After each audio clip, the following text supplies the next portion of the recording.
வணக்கம் நேர்களே, நான் உங்கள் கார்த்திக். நம்முடைய சிறப்பு நேர்காணலில் தேவைக்கு ஆதரவாளர் காமேஷ் இணைந்திருக்கிறார். அவரிடம் விரிவாக பேசலாம். வணக்கம் சார். வணக்கம் பிரதர். சார், ஈரோடு தேவைக்க மாநாடு சிறப்பாக நடந்து முடிஞ்சிருக்கு. விஜய் அரை மணி நேரம் பேசியிருக்காரு. அவரோட ஸ்பீச்ல எதை ரொம்ப வேலிட் பாயிண்டா பாக்குறீங்க? எல்லாமே வேலிடா தான் பாக்குறோம். அதுல எது வேலிட் இல்லைன்னு இல்லை. அண்ணன் பேசுற ஒரு வார்த்தையும் டீகோட் பண்ணி தானே உட்காந்து வச்சு பேசிட்டு இருக்காங்க. அவர் சும்மா அப்படி கையை தூக்குனாலே பாத்தீங்களா, வலது பக்கம் கை தூக்குறாரு பாருங்க. இதுல இருந்தே தெரிஞ்சு பாருங்க, பிஜேபி பி டீம். அவர் வலது சாரி, அதனாலதான் வலது கை தூக்குறாரு. ஐயோ வந்தால் ரைட் ஹேண்டியா, அப்ப ரைட் ஹேண்டா தூக்குவாங்கன்னு அப்படி இல்லை. அதாவது எதையாவது ஒன்று கண்டுபிடிக்கணும் குற்றம். எதை பேசினாலும் பார்த்தீங்களா இந்த வார்த்தைக்கு நடுவில் கேப் விடுறாருன்னா என்ன அர்த்தம்? அந்த இடத்துல அவர் சப்போர்ட் பண்றாருன்னு அர்த்தம். அந்த மாதிரி பேசக்கூடிய ஆட்கள் தானே இங்க. ஸோ அதை தாண்டி அவர்கிட்ட இருக்கிற ஒரு பாயிண்ட் நீங்க எடுத்தீங்கன்னா, அவர் எது பேசினாலும் மக்கள் அதை ஏத்துக்கிற ஒரு தன்மைக்கு வந்துட்டார். Is a charismatic pulling leader. So மக்களை தன் பக்கம் வசியக்கூடிய ஒரு வசீகரமான ஒரு தலைவராக இருக்கும்போது இதுல இது சரியில்லை அது சரியில்லைன்னு எதுவுமே சொல்ல முடியாது. அவர் பேசுறதே ரொம்ப லிமிட். மணிக்கணக்கில் உட்காந்து மைவு கட்சா போதும், மேடை கட்சா போதும்னு சொல்லிட்டு மணிக்கணக்கில் 3 மணி நேரம் 2 மணி நேரம் 3 மணி நேரம்லாம் பேசுற ஆள் கிடையாது. 20 நிமிஷம் ஷார்ட் அண்ட் கிறிஸ்பா என்ன சொல்லணுமோ சொல்லிட்டு போயிட்டே இருக்காரு. அது அதுவே பெரிய ஒரு வரவேற்பாக மக்கள் பார்க்கல. அவர் என்ன பேசினாலும் கேட்க ஆடியன்ஸ் இருக்காங்க, ஃபைன். ஆனா ஒரு பொலிட்டீஷியனா மாறினதுக்கு அப்புறம் அவரோட ஸ்பீச் ரொம்ப ஷார்ப்பா இருக்கணும்ல. மக்கள் அப்படிதானே எதிர்பார்ப்பாங்க. என்ன ஷார்ப்பா இல்ல மேம்போக்கா இப்போ திமுகவை 2 விஷயம் திட்டுறது, ஊரை பத்தி 2 விஷயம் பெருமையா பேசுறது, அவ்வளவுதான் ஒரு ஸ்பீச் இருக்குமா? இல்ல மேடம், இல்ல சார். இப்போ நீங்க உட்காந்தீங்க, என்னன்னு சொல்லி என்ன சொன்னீங்க? தேவைக்கு ஆதரவாளர். எதுக்கு சொல்றீங்க? நேரம் அப்படியே பேச வேண்டியதானே. எதுக்காக சொல்றீங்க? அது ஒரு மாண்பு இல்ல ஒரு மரியாதை. ஸோ ஸ்டார்ட் பண்ணும்போது அப்போ ஒரு ஊருக்கு போறாரு அப்படின்னா அந்த ஊரோட பெருமையும் அந்த ஊர்ல வாழ்ந்த ஒரு தலைவன பாலிடிக்ஸ் தான் வந்திருக்காரு. அப்போ ஊர்ல வாழ்ந்த சினிமா பத்தி அவர் பேச முடியும், இல்லைன்னா வேற ஏதாவது பேச முடியும் கிடையாது. அப்போ பாலிடிக்ஸ்ல இருக்காருன்னா அந்த மாவட்டத்தில் அந்த மண்ணோட பெருமை சேர்த்த அந்த அரசியல் கட்சி தலைவரை பத்தி தான் பேசணும். அதை எடுத்து உரைச்சிட்டு அந்த மண்ணின் பெருமையை எடுத்து உரைச்சிட்டு அந்த மண்ணுக்கான ஒரு சிறப்பு தன்மையை சொல்றது தானே விஷயம். அதை சொல்லிட்டு இதெல்லாம் இப்படி இருக்கு, ஆனா இங்க இதெல்லாம் நசுக்கப்பட்டிருக்கு, அழிக்கப்பட்டிருக்கு, இது காரணம் யாருன்னு அதை சும்மா கூட சொல்லாம அது ஆத்தென்டிகேட்டடாக இதெல்லாம் நீங்க சொன்னீங்களே செஞ்சீங்களான்னு ஒரு தேர்தல் வாக்குறுதி நம்பர் என்ன வாக்குறுதி நீங்க கொடுத்தீங்கன்றதோட எடுத்து சொல்றாரு. இதை விட ஒரு கிறிஸ்டல் கிளியரா எப்படி ஒருத்தர் பண்ணணும்னு நினைக்கிறீங்க? அவ்வளவுதான் சார் தேவை. இப்போ நான் ரொம்ப சிம்பிளா கேட்கிறேன், எத்தனை பேருக்கு மஞ்சள் நகரம் மஞ்சள் அது ஈரோடுன்னு தெரியும்? தம்பி உங்களுக்கு தெரியுமா? சூப்பர். உங்களுக்கு தெரியுமா? தெரியும். எனக்கு தெரியாது சார். நேத்தி தான் நான் கத்துக்கிட்டாங்க. அதுக்கு என்ன சொல்லுவோம்? இல்ல அதான் இந்த மாதிரி ஒரு சின்ன விஷயத்த மக்கள்கிட்ட இது மஞ்சள் நகரம் சொன்னது சின்ன விஷயமா சார்? இந்தியாவுக்கு இருங்க, அதுதான் சொல்ல வரேன்ல. இந்தியாவுக்கே மஞ்சள் சப்ளை பண்ற முதல் மாநிலம் தமிழ்நாடு. அதுல அந்த மாவட்டம் ஈரோடு. இந்தியாவுக்கு மட்டும் இல்ல, உலகம் ஃபுல்லா. நம்மளோட ஸ்ரீலங்கால எவ்வளவு தெரியுமா ஒரு போன வருஷத்துக்கு மஞ்சள் அவ்வளவு முக்கியமா இல்ல. நான் ஒரு உதாரணத்துக்காக சொல்ல இல்ல ஓகே இல்ல நான் அப்படி சொல்ல. மஞ்சள் அங்க பிரதானமா இருக்குன்னு சொல்றீங்க. மஞ்சள் உற்பத்தி முக்கியமா இருக்கு. அவனாசி திட்டம் முக்கியமா இல்லையா? அதான் சார், 25,000 ஏக்கருக்கு மேல எல்லா விஷயத்தையும் வருது. இருங்க முடிச்சிடறேன், நீங்க கேட்ட கேள்விதான் வரேன். 25,000 ஏக்கருக்கு மேல பாசனத்துக்கான ஒரு இதுவா இருக்கு. அது எங்க ஆரம்பிக்குது? கல்வராயனோட அணைக்கட்டுல ஆரம்பிச்சு வருது. காமராஜர் ஆரம்பிச்சு அதுதான் கொண்டு வந்த திட்டம். அத்தி கழிவா இருந்துச்சு, அது அவினாசியா மாத்தி இன்னும் எக்ஸ்டெண்ட் பண்ணி கொண்டு வராங்க. அப்ப இதெல்லாம் இதை பேசினது தானே. அப்ப அந்த ஊருக்கு அது தேவைப்பட்டது தானே. சார் பெருமையா பேசுறாரு, ஊருக்கு தேவைப்பட்டதை பேசுறாரு. முதல்ல பெருமையும் பேசுறாரு, அடுத்தது அடையாளத்தை பேசுறாரு, என்ன அதுக்கப்புறம் ஊருக்கு தேவைப்பட்டதை பேசுறாரு, என்ன பிரச்சனைன்றதை பேசுறாரு, அது ஏன் செய்யலன்றதை சொல்றாரு, அதை நாங்க வந்தா என்ன செய்வோன்றதையும் சொல்றாரு.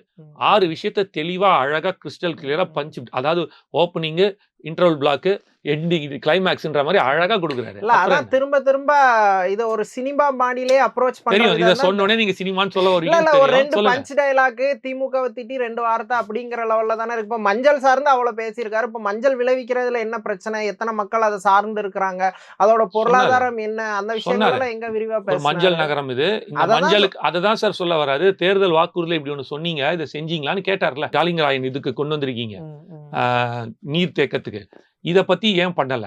இப்ப இவ்வளவுதான் நிக்குது, இது நீங்க கொடுத்துருக்க தேர்தல் வாக்குறுதின்னு சொல்றாரு. நீங்க வேற என்ன எதிர்பார்க்கறீங்க? நீங்க சொல்றது தானே, வேற ஏதாவது புதுசா ஏதாவது எதிர்பார்க்கறீங்களா? இல்ல நிறைய எதிர்பார்க்கறாங்க மக்கள் பொதுவா. இப்போ அததான் சார் சொல்ல வரேன். எல்லாத்தையும் கொண்டு போயிட்டு மண்டையில தீங்க முடியாது. முக்கியமான 5 பிரச்சனை இருக்கு. அந்த 5 பிரச்சனை தான் சொல்லணும். தமிழ்நாட்டோட முக்கியமான ஏதாவது 2-3 பிரச்சனை சொல்லுங்களேன்.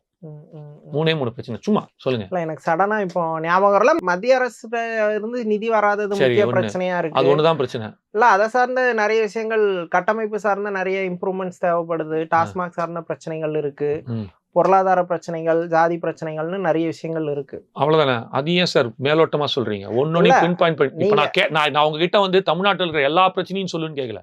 ஏதாவது 2 பிரச்சனை சொல்லுன்னு கேட்டேன். அப்ப 2 பிரச்சனை இல்லைன்னா ஒரு பிரச்சனையை எடுத்து இந்த பிரச்சனை இப்படி இருக்கு, இதெல்லாம் இப்படி வருது சார் சொல்லாம மேலோட்டமா இல்ல சொல்லுங்க. அந்த பிரச்சனைகள் எல்லாம் பேசணும்னா தனியா ஒரு டிபேட் வச்சே பேசலாம். இப்போ நம்ம அதற்காக அவ்வளவுதான். வரலாம். அதனால நான் அவ்வளவுதான். அதை அது சொல்லல. ஒரு பரப்புரை. அது ஒரு பரப்புரை. அது மாநாடோ இல்ல நீங்க கேட்கிற மாதிரி 1-to-1 டிபேட் கிடையாது.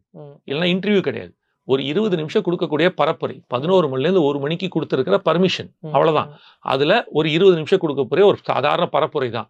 அந்த பரப்புரையில மக்கள் கிட்ட என்ன கொண்டு போய் சேர்க்கணுமோ அதை சேர்க்கிறார். இன்னைக்கு இருக்கிற அவருக்கான ஸ்ட்ரென்த் என்ன?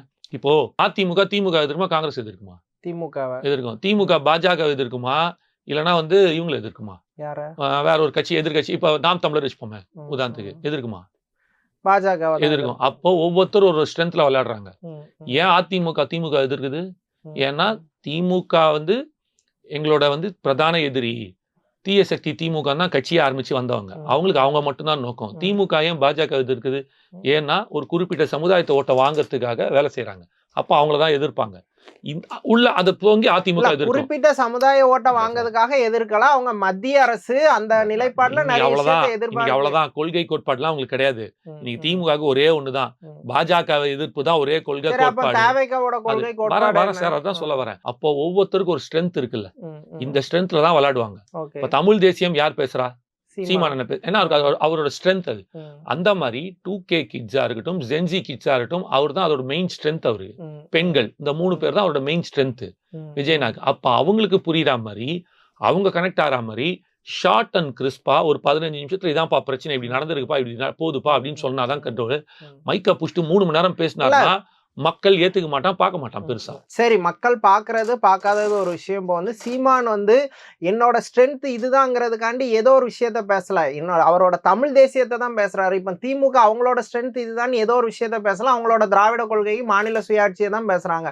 இப்ப தேவைக்கா தன்னோட ஆமா திராவிட கொள்கை பத்தி பேசிட்டு இருக்காங்க. இல்ல அது பேசுறாங்க. திராவிட கொள்கையை பத்தி பேசுற ஆளா இருந்துச்சுன்னா பத்தி பேசுவோம். இல்ல இப்ப நம்ம இப்ப தேவைக்கா இல்ல நீங்க சொன்னீங்க, அதுக்காக நான் வரேன். சரி ஓகே. தேவைக்கா வந்து தன்னோட ஸ்ட்ரென்த்தா வந்து இளைஞர்களை பார்க்கலாம், தப்பு கிடையாது. அந்த இளைஞர்கள் கிட்ட தேவைக்காவோட கொள்கையை தான் பேசணும். அதுதான் முக்கியமே தவிர்த்து அவங்களுக்கு 2 பஞ்ச் டயலாக் பேசினா பிடிக்குங்கிறதுக்காக அதை பேசக்கூடாது. அப்படிங்களா? ஓகேவா? சரி ஓகே. இப்போ 25ஆம் தேதியில இருந்து 30ஆம் தேதியில நினைக்கிறேன் புஸ்தக திருவிழா நடக்குது. ஓகே.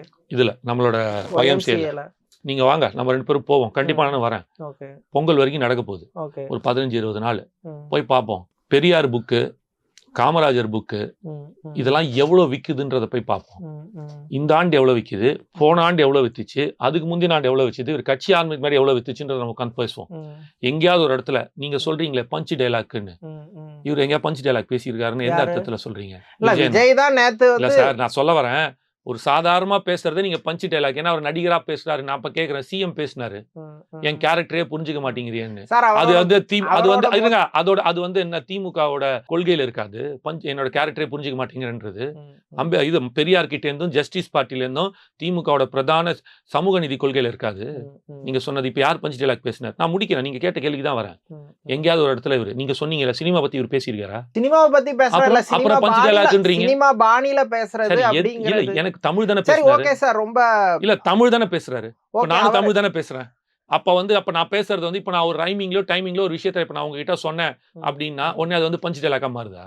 சார் நான் நேத்து தீய சக்தி திமுக, தூய சக்தி தாவேகான்னு சொல்றாரு. இருங்க வர அதுதான் வரேன். இது எந்த படத்துல சார் வந்திருக்கு பஞ்ச் டைலாக்? அது பஞ்ச் டயலாக் மாதிரி இருக்கிறதுனால அது பஞ்ச் டயலாக். ஓகேவா?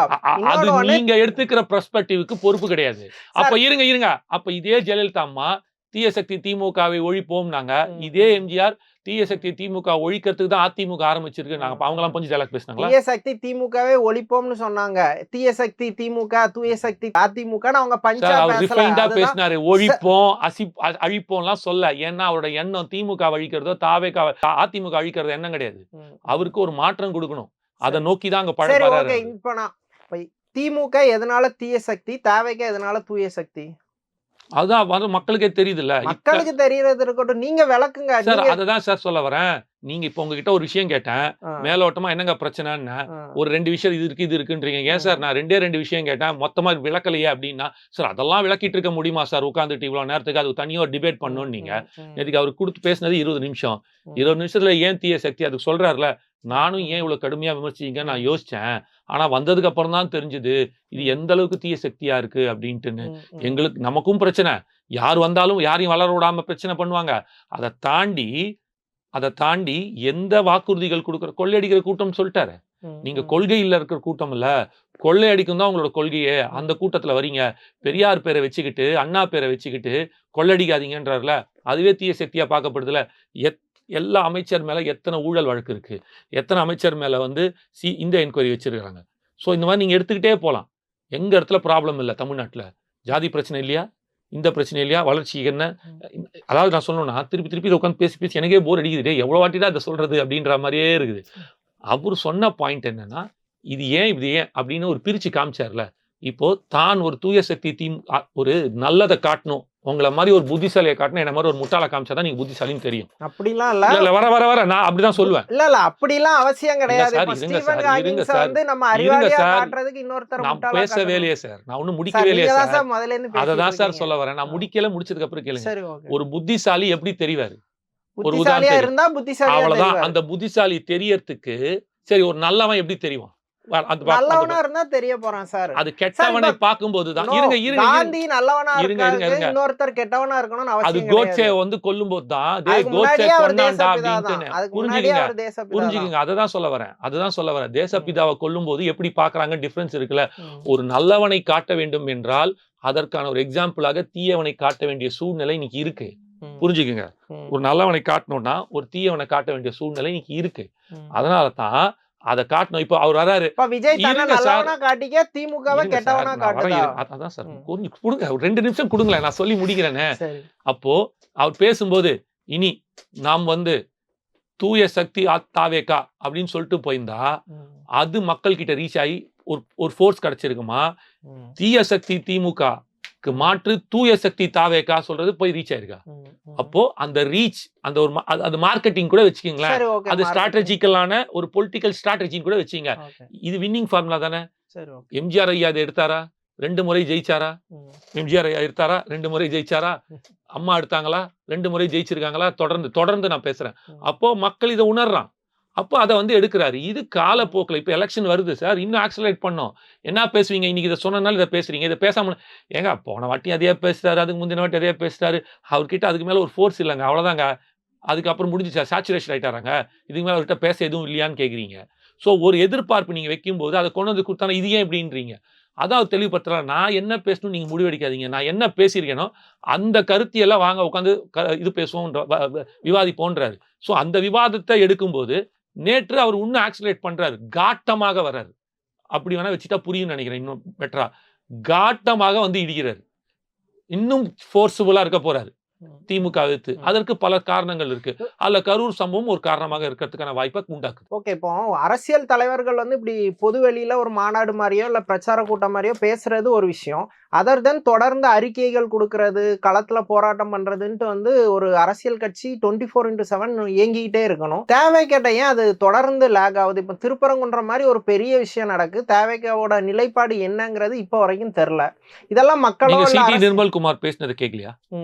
நீங்க அதுதான் எல்லாருமே சிடி நிர்மல்குமாரோட நிலைப்பாடு தான் கட்சியோட நிலைப்பாடா? தமிழக அரசு தான் இந்த இடத்துல தவறு செஞ்சுட்டா? அவர் 2மே தான் சொல்றாரு சார். நாங்க வந்து மறுபடியும் சொல்றோம், தாவேக்கா எடுத்துக்கிறது வந்து மனிதநேய அரசியல்.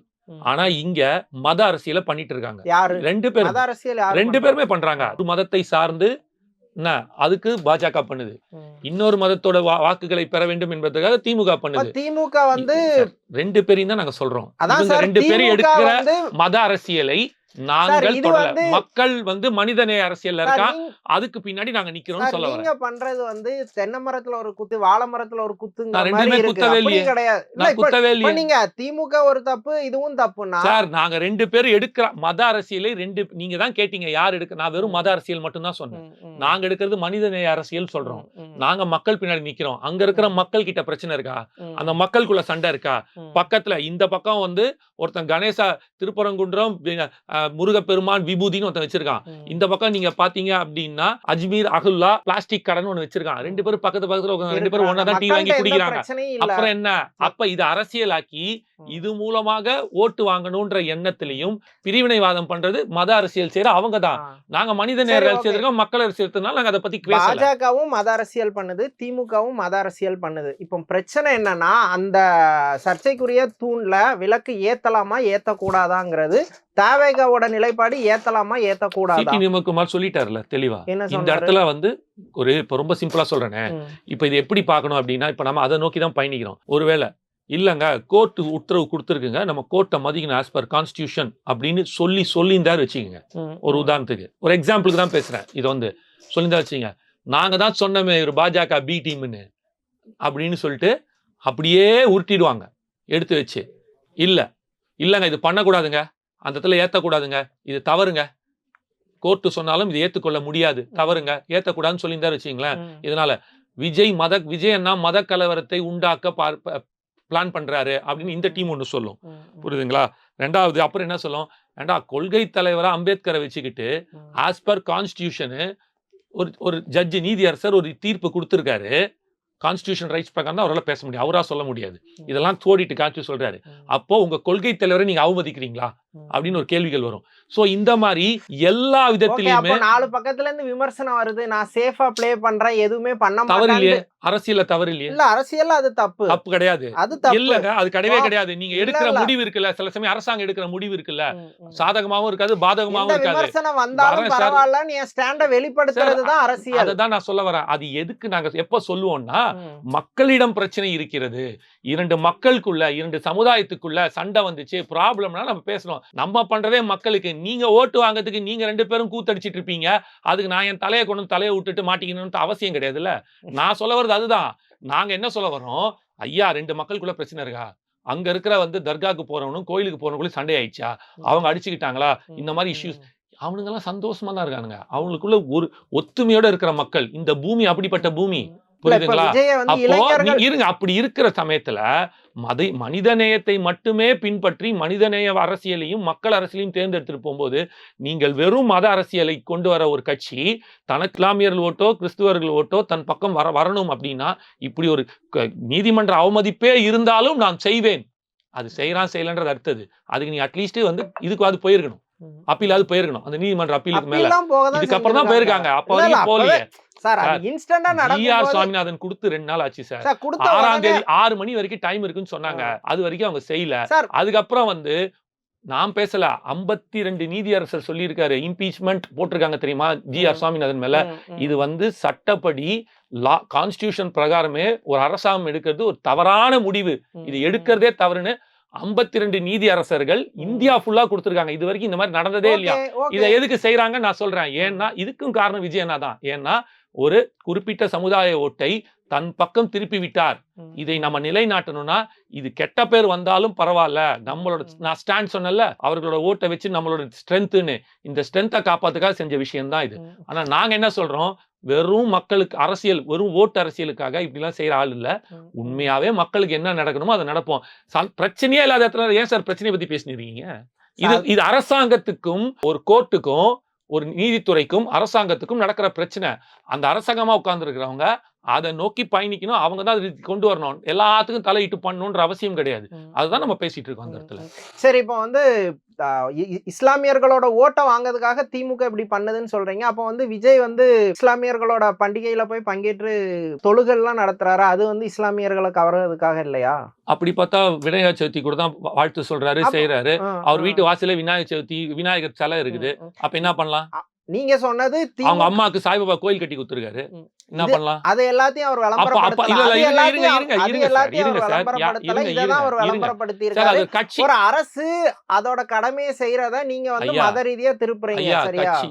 ஒரு அரசு தன் கடமையை செய்யறத நான் மத ரீதியா திருப்புறேன்னு சொல்ல. மத ரீதியா ஒரு கட்சி செஞ்சிட்டு இருக்கு. மதுபான கடைகள் பீகார்ல கிடையாது. அரசு அந்த கொள்கை முடிவு இங்க இருக்கு. இது அரசாங்கத்தோட கொள்கை முடிவு. அங்க இல்லையே, இங்க மூடு நம்ம கேட்க முடியாது.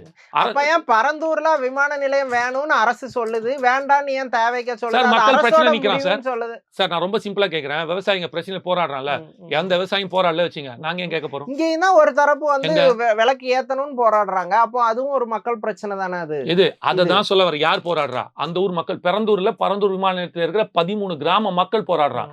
இங்க போராடினது யாரு? யார் சார்? ராம ரவிக்குமார். அவர் எங்க? மதுரை திருப்பரங்குன்றத்துல இருக்காரா? தெரியாது. எங்க இருக்காரு அவரு? தெரியாது. சென்னையில இருக்கிறாரு. அவரு அங்க போய் சண்டை போட்டுங்கிறாரு. அந்த ஊர் மக்கள் சண்டை போட்டானா? அந்த ஊர்ல இருக்கிற விவசாயி கிறிஸ்துவர்களும் இந்துக்களும் சண்டை போட்டானா? ஒத்துமையா தான் உட்கார்ந்துக்கிறான். நீங்க ஏன் உள்ள போறீங்க? உங்களை யார் உள்ள போக சொன்னா? ஹெச் ராஜா ஏன் போறாரு? சிவகங்கையில போய் ஏத்துங்க சார். அப்ப அந்த கேள்வியாவது கேட்கணும்ல. ராம ரவிக்குமார் என்ன வேலை, ஹெச் ராஜாக்கு இங்க என்ன? இது மக்களுக்கு தெரியும். அதுதான் சொல்ல வரல. இதை ஒரு தலைவர், அதாவது யார் மெசேஜோட மெசஞ்சர் மேட்டர் சார். இதை நான் தான் தெளிவுபடுத்தினேன். இப்படி சொல்லியிருந்தா இது ஒண்ணு இப்படி பண்ணிருக்கோம், அப்படி சொல்லிருந்தா அப்படி. இது தேவையில்லாம எதுனால இது ஒரு குழப்பம் நீடிக்குது மக்களிடம், ஒரு பதட்டம் நீடிக்குது மக்களிடம். 2 சமுதாயம் அடித்துக் கொள்கிறார்கள், வன்முறையில் ஈடுபட்டிருக்காருன்னா அப்ப வந்து பேசி சொன்ன அர்த்தம். பிரச்சனையா மக்கள் கிட்ட இல்ல, யாரோ 2 பேர் கூவின் கிடக்குற அரசியல் கட்சிக்காரன். அவனுக்கு எதுக்கு பதில் சொல்லணும்னா இது ஒரு பெரிய விஷயமா தேவைக்க பார்க்கலாம். பெரிய விஷயம் இல்ல, பெரிய விஷயமா படுத்திட்டு இருக்கீங்க. அது பண்ணாதீங்க. அது வந்து silence is the most powerful weapon அப்படின்றதுதான் ஒரு விஷயம். இன்னைக்கு காந்தி வந்து ஒரு மவுண்ட் பேட்டன்ட்ட போய் கேட்டாங்களாமா, எப்படி சார் இவங்க போய் இது கொடுத்தீங்க ஒரு வயசான ஆள்கிட்ட அவர் சுதந்திரத்தன்ட்டுன்னு. அப்போ வந்து அவர் சொன்னாராமா, ஐயா அந்த ஆள் கத்தியை தூக்கிட்டு வந்தா நான் துப்பாக்கி தூக்கிட்டு போயிருப்பேன், அந்த ஆள் துப்பாக்கி தூக்கிட்டு வந்தா நான் டேங்கே தூக்கிட்டு போயிருப்பேன். அந்த ஆள் வந்து அஹிம்சை முறையில வந்து கேட்டாயா, என் சட்டத்துல அஹிம்சையோட இன்னொரு பாட்டு தான் சார் சைலன்ஸ். புஷ்பம் மாதிரி தான் சார். தெரிஞ்சுக்கங்க, முதல்ல புரிஞ்சுக்கங்க. இருங்க, நான் ரொம்ப சிம்பிளா சொல்றேன். இல்ல நீங்க புரிஞ்சுக்கங்க. அததான் அது என்னன்னா, சைலன்ஸ்ங்கிறது ரியாக்ட் பண்ணாம இருக்கிறது, அகிம்சைங்கிறது நான் அகிம்சையா ரியாக்ட் பண்றது. அதுதான் சார் சைலன்ஸுமே. அதுதான் சார் ரியாக்ட். இப்ப நீங்க என்ன திட்டுறீங்க, நான் அமைதியா போனா அதுவே என்னோட ரியாக்ஷன். அதுதான் silence is the most powerful weapon சொல்றோம். புரிஞ்சுக்கங்க, அதுதான் சொல்ல வரேன். அவர் என்ன அடிச்சுக்கிறாரு. யாரு? வெள்ளக்காரன் வந்து என்ன அடிச்சான், நான் திருப்பி அடிக்கல. புரியுதா? அது சைலன்ஸ். அவர் திருப்பி அடிக்கல, திருப்பி ரியாக்ட் பண்ணாரு. சார் சைலன்ஸ் கிடையாது சார். இருங்க சார், சைலன்ஸோட அடுத்த பரிமாணம் தான் சார் அஹிம்சை. நான் அமைதியா இருக்கேன்னாலே அது வந்து எதை கொடுக்குது அப்படின்னா, நான் அமைதியா இருக்கேன் அப்படின்னாலே, அது சைலண்டா இருக்கேன் அப்படின்னாலே அது அஹிம்சையோட அடுத்த வெர்ஷன் தான் நான் சொல்ல வரேன். நான் திருப்பி ரியாக்ட் பண்ணிருந்தாலோ, நான் திருப்பி ரியாக்ட் பண்ணாரு, வேற வழியில மக்களை ஒன்று திரட்டினாரு. அதுதான் சார் சொல்றேன். அதுதான் சார் சொல்ல வரேன். அதுதான் சார் அஹிம்சை. சரி விடுங்க, நீங்க வேற ஒரு பாயிண்ட் வரீங்க, நான் வேற ஒரு பாயிண்ட். அதான் தமிழ்நாடு அரசியல் குறித்து பல விஷயங்களை ரொம்ப விரிவா பேசுனீங்க. ரொம்ப நன்றி. Thank you bro.